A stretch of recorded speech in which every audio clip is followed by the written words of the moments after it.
नमस्ते दोस्तों, हमारे चैनल लेट्स टॉक में आपका स्वागत है। आज हम लेके आए हैं आपके लिए दिलचस्प और रोमांचक वीडियो। आशा करती हूँ कि ये वीडियो आपको अच्छी लगे। केरल के कन्नौज जिले से करीब 20 मिनट के सफर पर एक छोटा सा गांव का जिसका नाम अझीकोड है। कुछ साल पहले इस गांव को लोग बहुत कम जानते थे, लेकिन जब इस गांव के लड़के बायजूस रविंदर ने ट्यूशन पढ़ाते पढ़ाते बायजूस इंस्टीट्यूट को खड़ा कर दिया, तब ये गांव भी चर्चा में आने लगे। रविंदर का जन्म 1980 में हुआ था।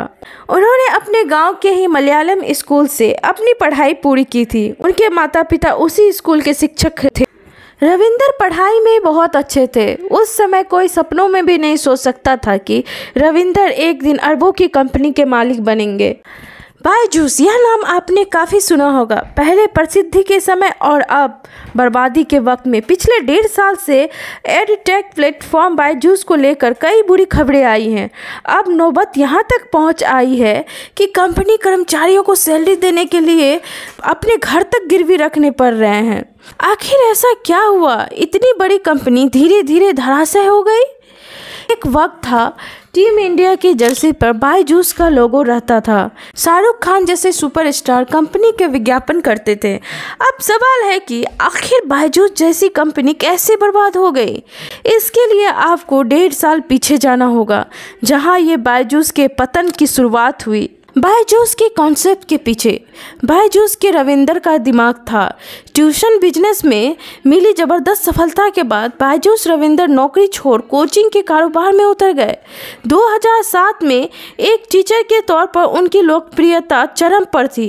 इसी शोहरत को भुनाने के लिए बायजूस रविंदर ने 2011 में थिंक एंड लर्न नाम की कंपनी बनाई और बायजूस का ऑनलाइन वर्जन लॉन्च लेकर आए। बायजूस रविंदर का यह प्रयोग सफल रहा क्योंकि उनकी ऑनलाइन क्लासेस के वीडियो लाखों छात्रों तक पहुंचे। इसके बाद साल 2015 में उन्होंने बायजूस ऐप लॉन्च किया, जो उनके लिए गेम चेंजर साबित हुआ। इसके साथ ही कंपनी एडटेक सेक्टर में देश की नंबर 1 कंपनी बन गई। कोरोना महामारी के समय जब लॉकडाउन लगता तो स्कूल, कॉलेज और कोचिंग सेंटर सब बंद हो गया। यह समय बायजूस के लिए वरदान साबित हुआ और कंपनी का बिजनेस खूब बढ़ा। जून 2020 में बायजूस दुनिया में सबसे ज़्यादा वैल्यूएशन वाला एडटेक स्टार्टअप बन गया। इस समय कंपनी का वैल्यूएशन 85,000 करोड़ रुपए का आसपास पहुंच चुकी थी। इस दौरान बायजूस ने तेज़ी से अपना बिजनेस बढ़ाना और कई स्टार्टअप शुरू किए।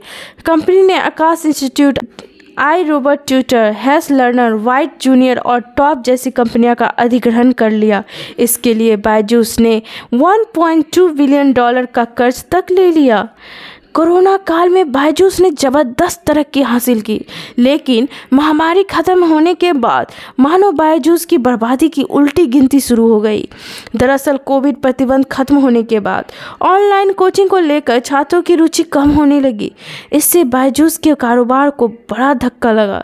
छात्रों की घटती संख्या के कारण बायजूस की आय कम हो गई, लेकिन भारी भरकम निवेश के कारण बरकरार रहे। एनबीसी की रिपोर्ट के अनुसार एक समय ऐसा आ गया जब कंपनी की मासिक आय 30 करोड़ रही, जबकि खर्च 150 करोड़ रुपए था। ऐसी हालत पर बायजूस पर लोन चुकाने का बोझ बढ़ता गया। बायजूस एक समय देश और दुनिया का सबसे मूल्यवान टेक स्टार्टअप था, लेकिन मूल्यांकन में भारी कटौती के बाद फंडिंग खत्म होने के बाद पूरे संकट में चला गया।